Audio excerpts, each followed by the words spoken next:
Hello, my name is Eleanor Mathias and I've been concerned about climate change ever since the age of 9 years old. When I looked up into the sky one night to feel particles on my eyes that were burning.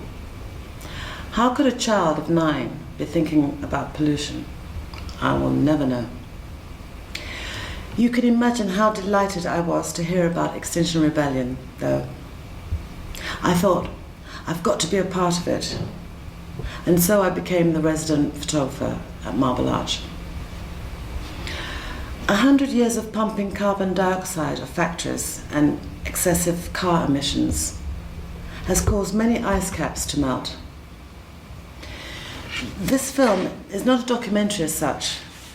It is a conversation and a debate about the two different camps of thought as far as believing in climate change is concerned. There are those, of course, who say, yes, climate change is definitely happening, and others who are, of course, skeptics. I shall be interviewing in my film both camps. Now, over to you, Jeremy Corbyn. Thank you. Today, Mr. Speaker, this House must declare an environment and climate emergency. We have no time to waste. We are living in a climate crisis that will spiral dangerously out of control unless we take rapid and dramatic action now. This is no longer about a distant future. We're talking about nothing less than the irreversible destruction of the environment within our lifetimes of members of this House. Young people know this. They have the most to lose. I was, like many members of this House on all sides, deeply moved a few weeks ago to see the streets outside this Parliament filled with colour and noise by children chanting "Our planet, our future." Hello, my name is Eleanor Mathias. I'm here at the Turkish Arms in Leeds, and I've come all this way to ask the very crucial questions about what we are going to do about climate change today. At the end of 2019, the United Nations General warned us that, and I quote, "Humanity and life on Earth now face a direct existential threat. The world must act swiftly and robustly to keep global warming under 15 degrees centigrade and try to avoid catastrophe impacts to life on Earth. We need the involvement of 3.5% of the population to succeed. In the UK, that translates at about 2 million. And now on to my interview with the lovely Lydia Dibben.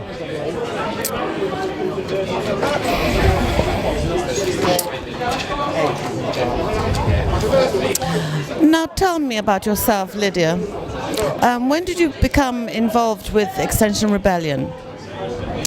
So I'm a student here at Leeds University, and I got involved probably last October when it just came up on my Facebook, and I read a bit about it and I was like, wow, that's something I really want to be involved in, that's something that really needs to happen. So I went along to my first meeting, and yeah, I've got more and more involved ever since.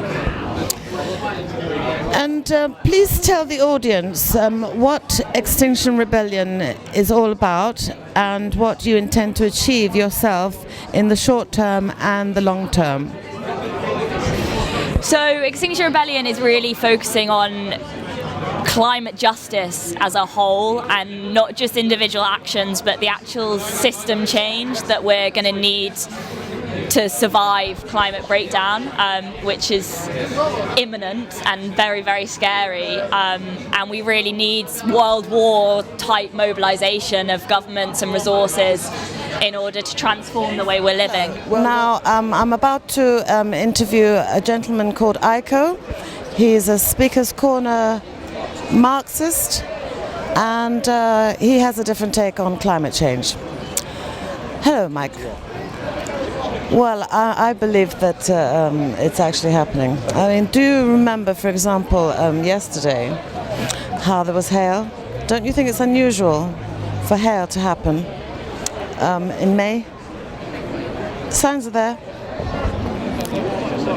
Nobody who is a scientist who seriously studies climate change or argues that climate change is man-made will take any individual incident of weather in any corner of the world and state that that is due to climate change. Nobody will do that. We're living. World War II proportions. Yeah, definitely. World War II proportions. The whole country got turned upside down in order to prepare for the war effort, and that's really not what needs to happen to deal with climate breakdown. Factual. It's just that you're mixing together different phenomena. One phenomena is the weather yesterday. The weather yesterday is an occurrence in a specific location which can have a multitude of reasons behind it, none of which have got necessarily anything to do with increasing temperature.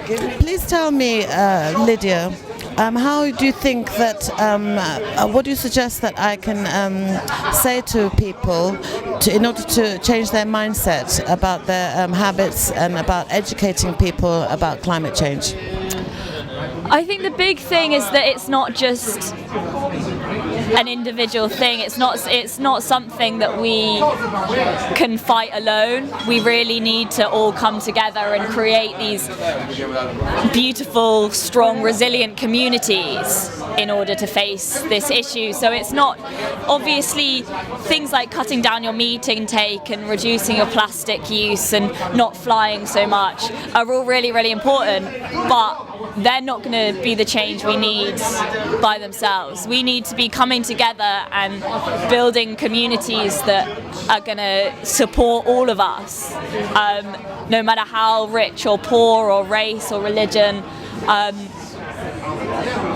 We need these really strong communities, and I think if everyone tries to do that, then that's really what's going to save us. The problem, no matter what you think of increasing temperatures or not and what causes it, the starting point for the problem in relation to that argument and what weakens the argument as a totality is the use of the term climate change. Climate change is an utterly and completely meaningless term. Climate, by definition, like everything else in the universe, but particularly climate, changes constantly. There is no such thing as an unchanging climate. None. Nowhere ever in the history of the universe has there been an unchanging climate. Entirely. Never. Thank you very much, Lydia. It's very, very kind of you to give us some of your time to introduce yourself and to explain to us a little bit more about climate change and Extinction Rebellion. Thank you so much. Thank you, Lydia. Now I'm here at Hyde Park, Speaker's Corner, and I'm just about to interview two chaps here. One, Tony, and the other, Pavlov. Pavlov is a believer that no, there is no such thing as climate change, and Tony, well, he will explain further what he believes. And Tony, like myself, he believes that there is a problem with climate change. Now, let me start with Pavlov. Pavlov, please, can you introduce yourself, please, first? Hello, my name is, they call me Pavlov in Speaker's Corner. I've been coming here for a while. One of the speakers here. If anybody wants to ask me any questions personally, I'll be coming on almost every Sunday. About climate change, I'm not saying that I don't believe in the climate change, and that's not what Piers Corbyn said, who is Jeremy Corbyn's brother, and he's an environmentalist. He came here a few times to Speaker's Corner, and he had a few speeches about that climate change is happening, but it's just that humans don't have a lot to do with it. It has been happening, according to him, since the Middle Ages. And eventually, when multinational companies noticed the change, they decided to try and make some money out of it. And they decided to start spreading this message about man-made climate change and how we are the ones doing it. Now, I spoke with him personally, and according to him, once again, it has been happening for a long time. I am not an environmentalist myself, so I don't know these things for certain. I didn't actually do the tests on the environment by myself. I don't have access to the direct information done by the scientists. But according to the information I know, there are some flaws in the argument of man-made climate change, and it seems to be plausible that Piers Corbyn does have a point in what he's saying, because he is an environmentalist, he does know what he's talking about, and he made some very solid points on his ideology about climate change. Thank you for that, Pavlov. Would you like to give your take on that, referring to what Pavlov said? Cheers. Hi. I disagree with you. I believe in climate change, but my primary interest right now is I can't really base that on anything apart from prejudice, but I think it's well-informed prejudice. Does that make sense to you? Okay. I know that I don't know the science, and I don't know the necessary environmental background. I'm not qualified. So all of my information is sourced from the media, like I believe you guys. See. Right, and I've got to question my information base. Now, just because Jeremy Corbyn's brother turns up and says something doesn't mean I'm fundamentally changing my information base, okay? My information base comes from noticing the opinions of people I've consistently respected, like David Attenborough, like James Lovelock, those kind of people, and every credible scientist, I'm into physics, every credible scientist I see being interviewed consistently goes, yeah, it's almost a moot point. There is really no debate, a moot point. Yeah, there's no debate really left to be had as far as most of the science community seems to be concerned whenever I see them being interviewed. So on that basis, I'm running with the herd, but maybe I'm stupid. Persuade me I'm wrong. I don't think you're stupid at all. Misinformed. No, not even misinformed. You are reasonable in what you're thinking. Now, my point is, I am skeptical of the man-made climate change, not only because of Piers Corbyn. It's not like I thought climate change, man-made climate change is real, then Piers Corbyn appears, that's it, I don't believe in it anymore. It's not like that. The biggest of them was during the time that Extinction Rebellion was here. When I spoke to those people from the Extinction Rebellion, and I started questioning them about the things they were doing, first of all, there was an immediate change of attitude from friendly, peace and love, all good. If you try to make them a few questions, that's it. Oh, you're questioning us. What is this? Do you not believe? And what sort of questions were you asking them?